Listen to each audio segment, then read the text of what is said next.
had one more spare tyre, but the way I was going through the tyres, I didn't think I had enough. Dad.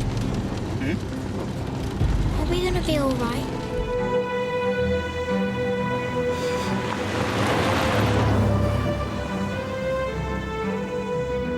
They live in a small town on the edge of Australia's Great Victoria Desert, a terrain Matthew knows well. The only way to get to see the countryside is to get off the beaten track. And that's the ruling I've always lived by.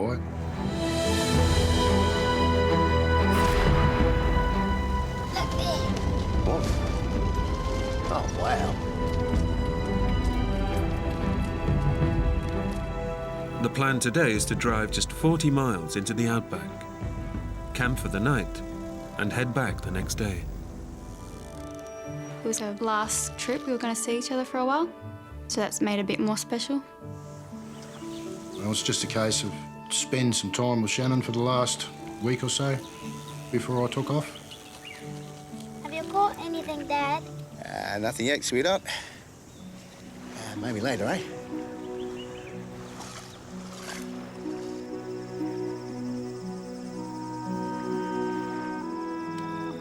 That night, father and daughter enjoy an idyllic evening together in the Outback.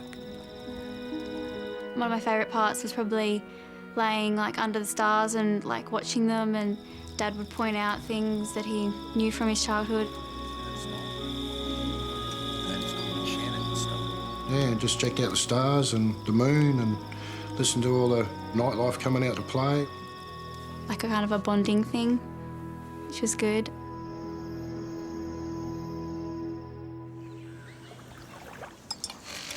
Right, let's go, sweetheart.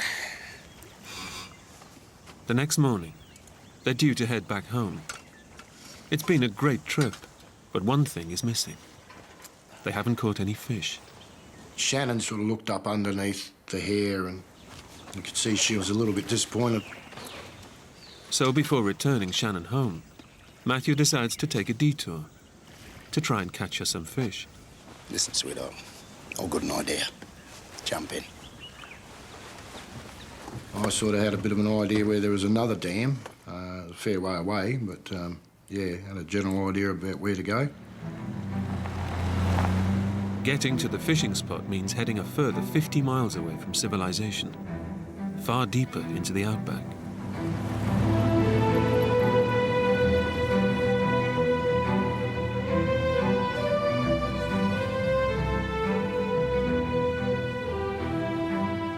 It's a vast expanse of desert, covering more than 100,000 square miles.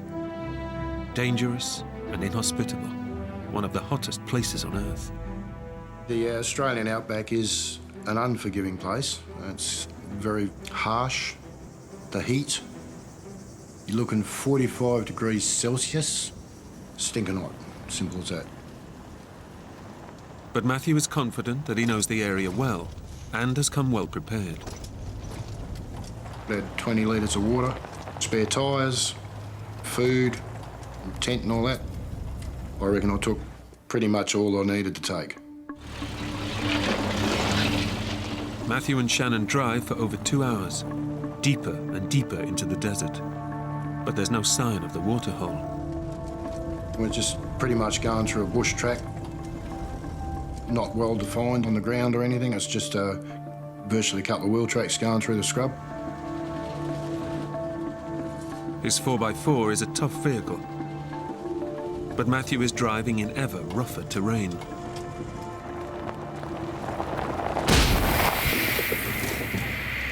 You're kidding me. You stay here, it's all right.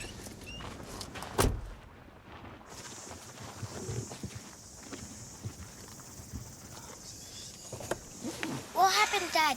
It's a tyre. It's no problem.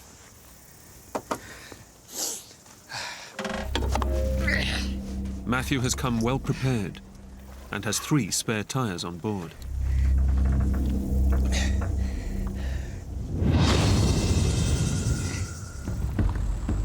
With the tyre fixed and 2 more spares in the back, Matthew is still confident he can find the fishing spot. But the desert is strewn with boulders and sharp rocks.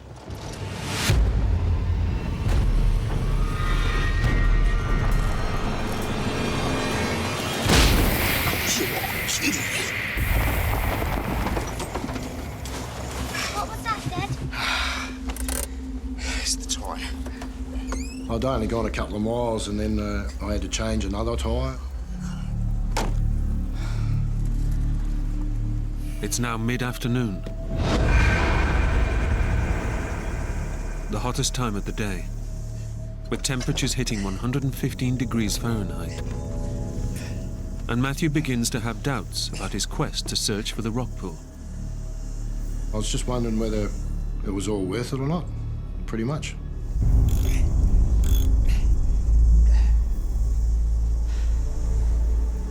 But still eager to live up to the promise he made to Shannon, Matthew decides to press on.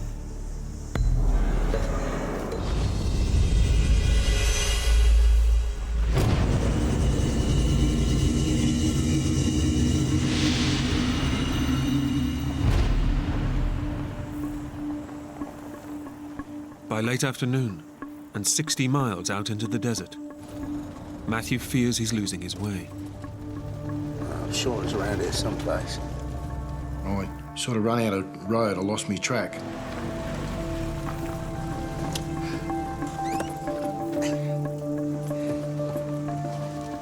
I was sort of a little bit worried that we hadn't got to where we were going. I could actually tell that Dad was worried. I knew something serious was going on.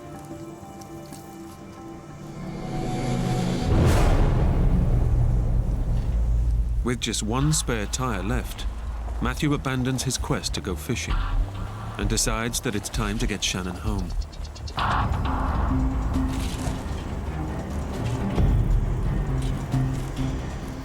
had one more spare tyre, but the way I was going through the tyres, I didn't think I had enough. Dad. Are we gonna be all right? Daddy will get home.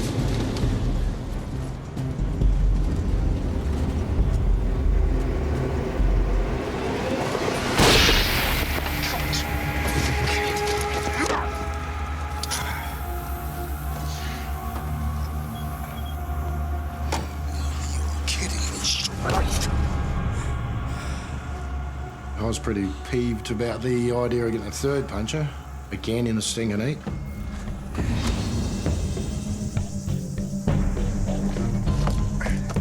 Matthew knows that the 4x4 is their only way out. But with no more spares, another puncture could be fatal. With hundreds of miles of scorching desert all around, there's no way they could ever walk out of here alive.